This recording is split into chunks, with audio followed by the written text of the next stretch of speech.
All right. Hey, what is up? We're back at it. The Righteous Gymbros. You've got the brothers. You've got Brian. You've got Chaz. And we are here. This has been a long time coming. Fantastic Four. It's finally out. Finally had a chance to see it. Just now getting to the recording. I was out of town this weekend, but we are here. Chaz, I saw it on Thursday night, on opening night. Chaz, you saw it Friday night. So we've got a lot to unpack. But first, make sure you subscribe to the channel. Give us a like. That's helps keep us going.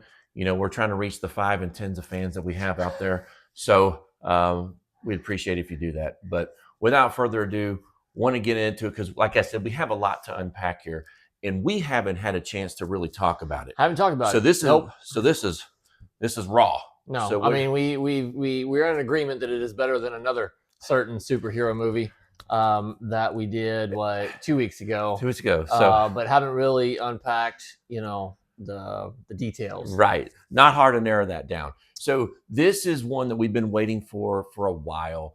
Seems like forever. But to me, this was the barometer of what's going to keep Marvel going forward. Because as we got into 2025, we've had a few Marvel movies, and we talked about this. The future of Marvel was not looking too good. I weep for the future. Pretty dismal at one point, to be honest. Pretty dismal. I think even Marvel made light of that pretty much. Probably so. But, without further ado, we're going to get into it. We're going to turn it over to Chazzy Chaz. He's hitting in the leadoff spot as always. Brother Chaz, I'm ready to hear it. Let's go. What do we got? Hey, man. First and foremost, when the trailer first came out for this movie, I had some concerns. We talked about it. I was concerned. The casting I had concerns about. Not that I don't like people like Pedro Pascal and Vanessa Kirby. They're great actors. The other two guys I didn't know anything about. But I did have some concerns of seeing those two in those roles. Talent obviously was there. The backdrop I had concerns of too. The setting, in terms of the period, I guess it looked like it was going to be kind of like set in the 60s, I guess, so to speak. Mm-hmm. So that was, I had some concerns, and I voiced those to you. Yeah. Other than that, I think those were the two biggest things that I had concerns of. Happy to report, it worked. Pedro Pascal was a great Reed Richards. And I can't believe I'm saying that, but he was. Vanessa Kirby was great as Sue Storm. She was great. Even the other two guys, again, I don't know. I have no idea who they were. But the guy who played Johnny Storm, and I don't remember, Quinn, I think was his Joseph name. Quinn. Joseph Quinn, yeah.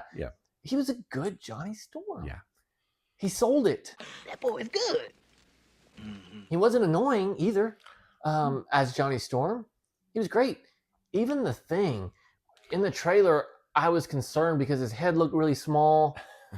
It looked like a very big departure from the original Thing with Michael Chiklis. It worked, and he was good in it. And I liked his character. He's not one of the main characters, I guess, so to speak, but the dynamic between him and all of them, really, it was the Fantastic Four. It was the first family that we needed. I don't have friends. I got family. Great. The backdrop, actually, it worked. It was good. It was sort of like a more modern, mid-century modern type deal. Would you agree? I would agree. I'll throw this in real quick. It's really weird because it's 50s, 60s-esque, but it's also modernized. Yes. It's very strange how I know that sounds weird, but it works. He's right. You see older cars like from that period, but the buildings and whatnot, even the Baxter building, which looks like another building that we've seen in the Marvel universe. Yeah. Very similar. You might have something. You might have a 79 El Camino right here, but then again, you've got a George Jetson-esque like spaceship flying through, maybe. Yeah. So that all worked really well for me, as far as I'm concerned. a few things that I want to point out. Kudos to Matt Shakman, who directed this film. Gotta say it. Yeah, he nailed it. The direction of this film made the difference. Yep. He had great actors who could pull off these characters, and you could tell that he utilized them. The scenes that they're in were great. They were very well shot. Cinematography of this film was great. The shots that they get, the special effects, night and day. This Silver Surfer, when you see her up close, versus Norrin 20 years ago. Granted, 20 years is a long time. We made some progress. Yep. The visual effects, they took their time, and it paid off. True. It looks really good. This movie looks really good. It does. So that was refreshing. The script was great. You could tell that they realized that the quality had been suffering, and they stepped it up. And whoever wrote it, I don't know who wrote the script, but they did a great job. The story was on point. It was a good movie. The beginning of it to me was a little slow.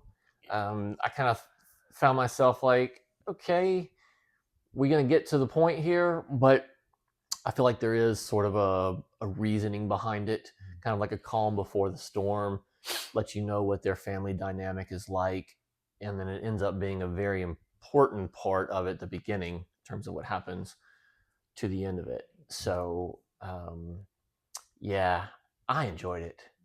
I thought it was good. They needed it to be good. Like we said, we've been waiting on it for a long time. And for me, it paid off in a big way. And it does give me a lot of hope going forward. Kind of to backtrack a little bit, I thought the Thunderbolts was a solid offering to kind of, kickstart the year a little bit. Didn't do great financially, but quality-wise, I thought it was what I expected. And one reason why I really like this film is because I was expecting it to be worse than it was, and it didn't meet those expectations like Superman did. Actually, Superman was pretty much what I thought it was going to be, and it wasn't great. I thought it wasn't going to be a great movie, and I didn't like it. This movie, I didn't really know what to think, and I didn't think it was going to be as good as it was. So for that, I was happy. Yeah.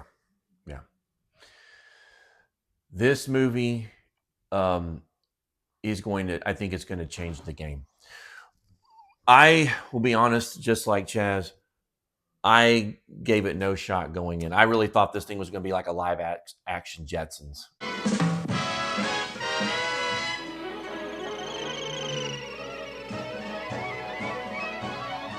That's really what I thought it was going to be. And that was really, Some ways it is. and really what you kind of said a while ago was really the only drawback was it started out a little bit slow. But here's the cool thing. They are wiping the slate clean. You don't need to know what happened in Avengers 1, Age of Ultron, Infinity Wars. This is a whole new deal here, okay? You got great casting. Pedro Pascal, okay? He is a great Reed Richards. Let me tell you something. Pedro Pascal, you need an A-lister for a movie, Pedro Pascal's your guy. You need somebody to do a television series like Last of Us, Narcos, Pedro Pascal. He's in everything for a reason. You need your oil change, Pedro Pascal. You need your groceries picked up, Pedro Pascal. I joke, but he's in everything, which it's a little bit saturated to some. But man, he hit it. And what I like about it is he really played the part of the Reed Richards, who is known in the Marvel universe as one of the greatest minds in that time. And it also kind of, to me, Chaz, got a little bit of Oppenheimer in there as well. If you've seen Oppenheimer, the guy's on the blackboard figuring out equations. He's always thinking, probably way too much. And they address that too. And they address that perfectly. As they should. Perfectly. Vanessa Kirby as Sue Storm. Man, they hit a home run. They just hit a home run with this movie, but they hit a home run with her. She is the glue to the Fantastic Four. And that speech that she gives in there, man, I'm telling you, it's almost like Independence Day. We will not go quietly into the night. We will not. esque. I mean, it's real. It's just really well done.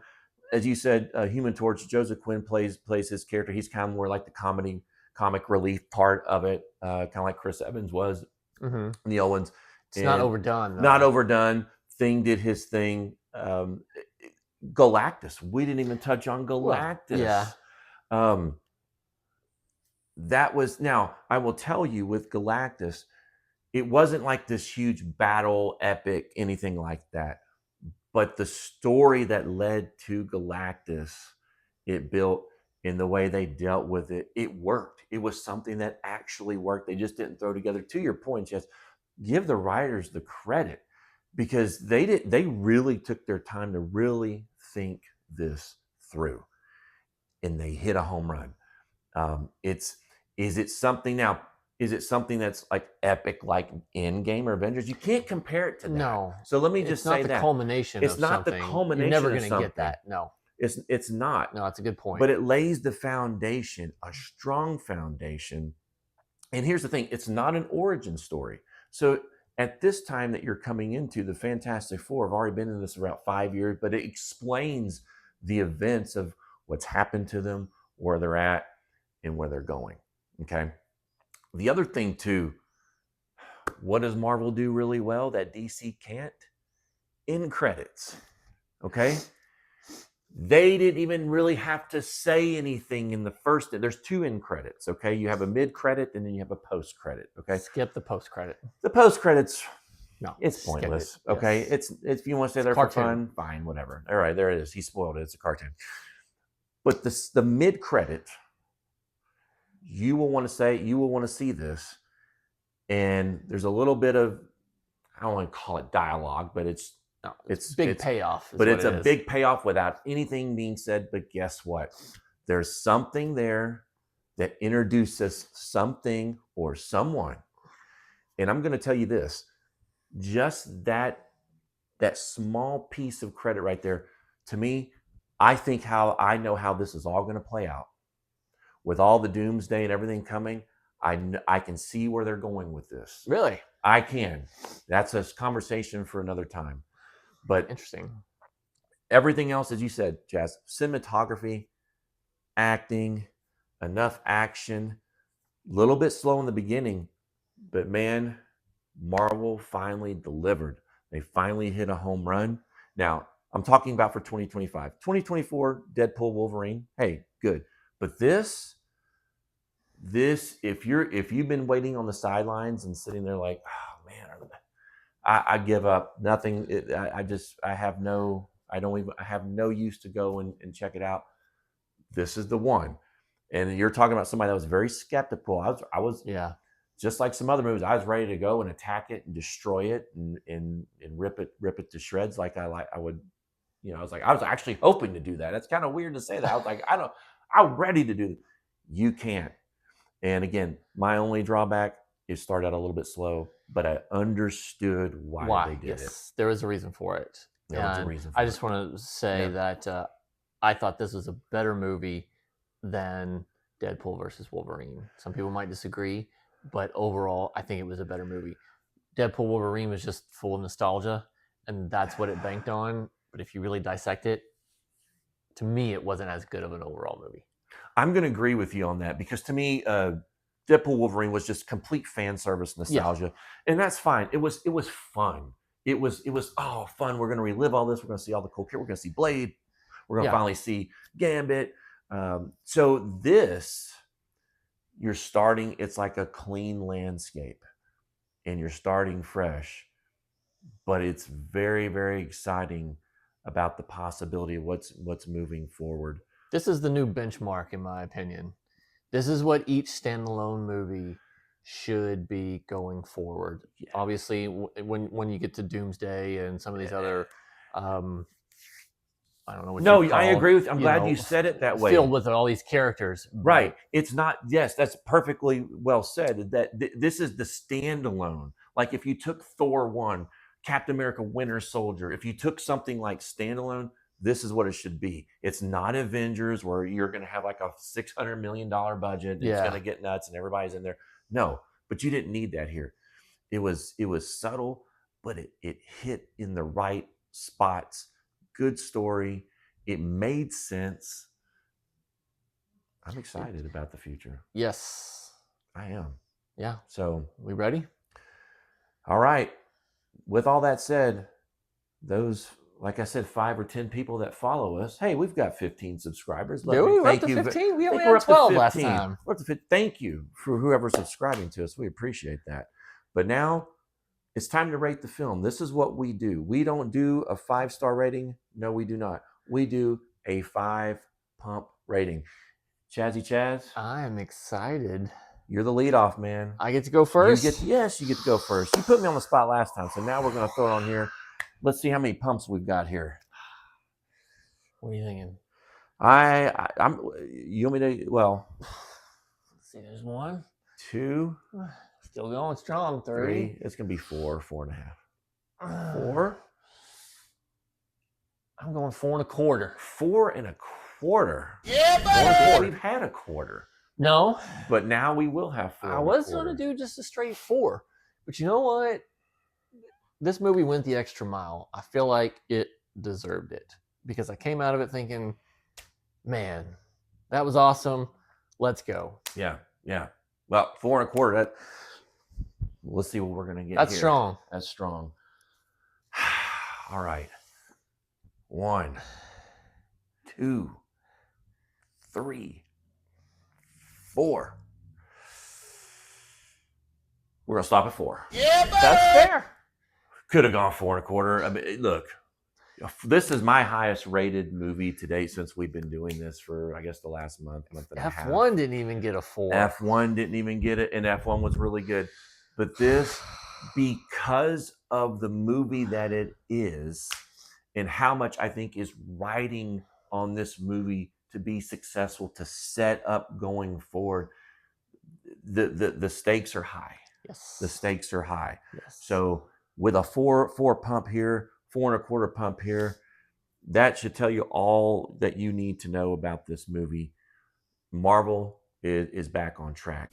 Now, if you want to crown them, then crown their ass. I don't want to say they're fully back, okay? I mean, but I'm going to say a few more movies. We need a few more movies, but they are definitely back on track with this one. So if you're waiting to figure out if you want to go see it, definitely go see it. I wouldn't wait to go, on a platform. It's definitely worth it. You'll understand what we're talking about. It's fun, but I'm really excited about what's going to happen in the future. Me too. So go see it. Go see it. It's worth it. It is. With that said, we're going to see you in the movies. We'll see you in the gym.